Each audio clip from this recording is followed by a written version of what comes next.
Science എക്സിബിഷന് help ചെയ്യുന്ന സമയത്ത് calcium carbide പൊട്ടിത്തെറിച്ച് മോൻ്റെ കാഴ്ചശക്തി 90% നഷ്ടമായി. കണ്ണ് മാറ്റി വെച്ചാലും കാഴ്ചശക്തി കിട്ടുകയില്ല എന്ന് പറഞ്ഞു. ഇവിടെ വന്നു കുഞ്ഞിനെ കൊണ്ട് അച്ഛനെ കൊണ്ട് ഉടമ്പടി എടുത്ത് അച്ഛൻ കുഞ്ഞിൻ്റെ തലയിൽ കൈവച്ച് കണ്ണിൽ ഉടമ്പടി തൈലം പൂശി പ്രാർത്ഥിച്ചു.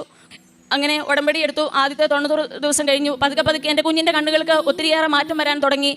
ഉടമ്പടി വൈകിട്ട് എന്ന് സന്ധ്യാപ്രാർത്ഥന സമയത്തും രാവിലെയും കുഞ്ഞിൻ്റെ കണ്ണുകളിൽ ഉടമ്പടി തൈലം പുരട്ടി ഞാൻ രാവിലെയും വൈകിട്ടും പ്രാർത്ഥിക്കുമായിരുന്നു. ഉപ്പും കുഞ്ഞിന് നൽകുമായിരുന്നു. അങ്ങനെ കാശുരൂപം കുഞ്ഞിൻ്റെ കണ്ണിനോട് ചേർത്ത് വെച്ച് ഞാൻ പ്രാർത്ഥിക്കുമായിരുന്നു. അങ്ങനെ അമ്മേ മാതാവേ, എൻ്റെ കുഞ്ഞിനെ പ്രത്യക്ഷീകരണത്തിൻ്റെ ഒരു സാക്ഷിയാക്കി മാറ്റണമേ എന്ന് ഞാൻ പ്രാർത്ഥിക്കുമായിരുന്നു. അപ്പോൾ ഇതിൻ്റെ എല്ലാം ഫലമായിട്ട് ആദ്യത്തെ 90 ദിവസത്തിനുള്ളിൽ തന്നെ മാറ്റം വന്നു.